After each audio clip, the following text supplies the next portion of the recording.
నమస్తే శ్రీ మాత్రే నమః శ్రీ గురుభ్యో నమః. మే నెల 16వ తారీఖు శుక్రవారం నాడు ఈరోజు అత్యంత శుభదినము సంకష్టహర చతుర్థి.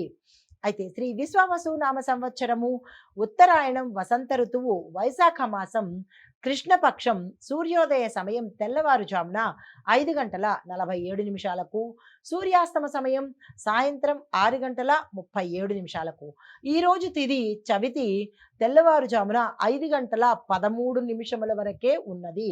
అంటే ఎవరైనా ఈ వ్రతం చేస్తున్న వాళ్ళు తెల్లవారుజామునే ముగించేసుకోవాలి.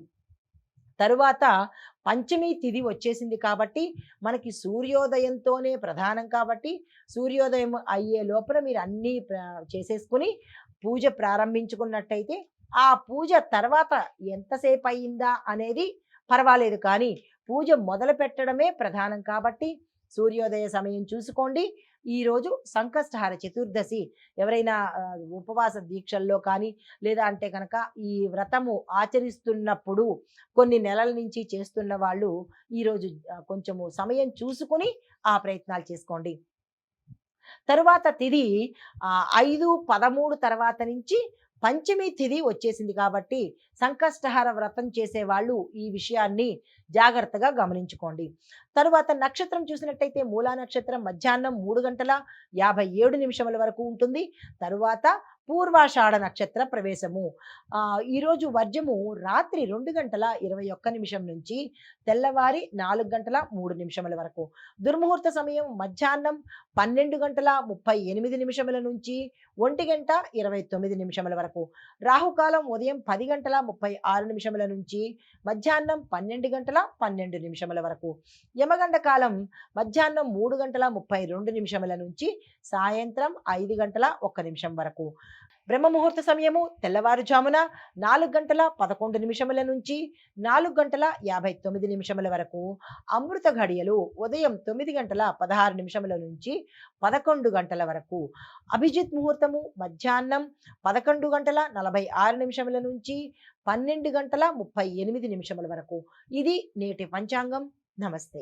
తులారాశి వాళ్ళకి కొన్ని మీరు పనుల్లో అంటే మీరు ఏదైనా పనుల్లో ఒక గోల్ పెట్టుకుంటారు కదా, ఆ పెట్టుకున్న గోల్స్ ఈరోజు మీకు ఛాలెంజెస్గా అవుతాయి. ఈజీగా వెళ్ళే పనులు కూడా మీకు అవి సవాళ్ళు విసిరేటట్టుగాను, మిమ్మల్ని ప్రొవోక్ చేసేటట్టుగాను, కొంతమంది అయితే వద్దులే ఎందుకు ఇంత కష్టం తీసుకోవడము రిస్క్ తీసుకోవడము అనుకుని వదిలేసేటట్టుగాను కనబడుతున్నాయి. కొంచెము పూర్తి చేయడానికి ప్రయత్నాలు చేసుకోండి. అంటే మీకు ఏ ఏ పనులు ఉన్నాయో మనకి తెలియదు కాబట్టి అది మీకే తెలుస్తుంది. దాన్ని పూర్తి చేసే ప్రయత్నం తప్పనిసరిగా చేసుకోండి. కుటుంబానికి సరియైన సమయాన్ని కేటాయించే ప్రయత్నం చేసుకోండి.